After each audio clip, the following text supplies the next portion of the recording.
लोग कहते हैं बेटी हो या फिर बहू, वो घर को बना भी सकती है और बर्बाद भी कर सकती है। इस कहानी पर मेकर्स को फिल्म बनानी ही चाहिए, क्योंकि इस कहानी से जितना अच्छा रिस्पॉन्स और प्यार मिलेगा ना, वो शायद हम इमेजिन भी नहीं कर सकते हैं। कहीं ना कहीं ये फिल्म अपने के पार्ट 1 का रिकॉर्ड भी तोड़ सकती है। दीनदयाल अपने आंगन में बैठे थे, तभी उनके दोस्तों में से किसी एक दोस्त ने बोला कि दीनदयाल, तुम अपने बेटे सूरज की शादी कब कर रहे हो? जिस पर दीनदयाल ने कहा कि वो फिलहाल अभी सोच रहे हैं और उनको इंतजार है एक ऐसी लड़की की जो कि उनके घर बहू नहीं बल्कि बेटी बनकर आए और अपने हाथों से इस कुटिया जैसी घर को महल बना दे।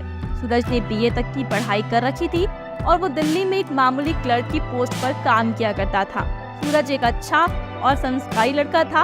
वो कभी भी अपने परिवार के खिलाफ नहीं जाता था और एक आज्ञाकारी बेटा होने का पूरा फर्ज निभाया करता था। दीनदयाल के 2 बेटे थे, बड़ा बेटा सूरज और दूसरा बेटा पंकज।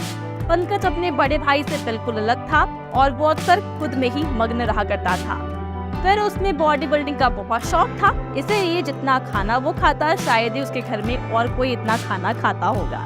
ये स्टोरी लाइन मूवी के लिए नई हो सकती है ताकि दर्शकों के मन में एक जिज्ञासा जागे और वो बहुत रुचि के साथ एंजॉय करे। सूरज अब अपने छुट्टियों में घर आने वाला था और कहीं ना कहीं ये एक अच्छा मौका था दीनदयाल जी के लिए अपने बेटे से शादी के बारे में बात करने का। सूरज आते ही अपने घर के कामों में काफी बिजी हो गया था। सूरज ऐसा था कि वो घर में सबसे घुल मिलकर रहा करता था, यहाँ तक कि पड़ोसियों को भी वो अपना ही मानता था। एक दिन पड़ोसी के काम से वो दिल्ली के बड़े नेता के यहाँ पर गया हुआ था।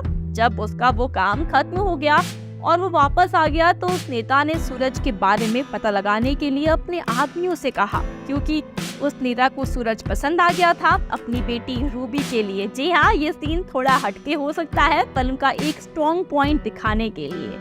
अब क्या था, अब बातें आगे बढ़ने लगी और शादी बहुत धूमधाम से हो गई। जब रूबी अपने ससुराल आई तो वहाँ के रूप में खुद को ढालने में व्यस्त हो गई, क्योंकि रूबी जिस घर से आई थी वो घर नहीं बल्कि महल था और सूरज का घर किसी झोपड़ी से कम नहीं था।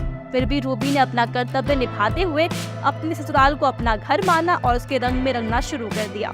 सूरज काम से हफ्ते में सिर्फ 2 दिन के लिए घर आता था और जब से उसकी शादी हुई थी वो उस वक्त भी बिल्कुल नहीं बदला था। सूरज भी अपने जिम्मेदारियों की वजह से घर से बाहर दिल्ली में रहा करता था, जिस तरह सनी देओल अपने घर वालों से दूर थे। अब आता है फिल्म का वो टर्निंग पॉइंट जब मेकर दर्शकों को आसानी से उत्साहित कर सकते हैं। एक दिन रूबी कपड़े धो रही थी, जिसके बाद उसे उस कपड़े को प्रेस भी करना था और टाइम पर बाकी सारे घर के काम खत्म करने थे। रूबी ने कपड़े धो लिए और अब बारी थी उसे प्रेस करने की। जब रूबी ने पंकज के कपड़े प्रेस करना शुरू किया था तब उसे याद आया कि गैस पर सब्जी उसने चढ़ा के रखी है, जिसे बंद करने के लिए वो भाग गई और जब उसने वापस आकर देखा तो उसे देखने को मिला कि पंकज का वो शर्ट जल चुका था, जिसके बाद रूबी को समझ में नहीं आया कि वो क्या करे।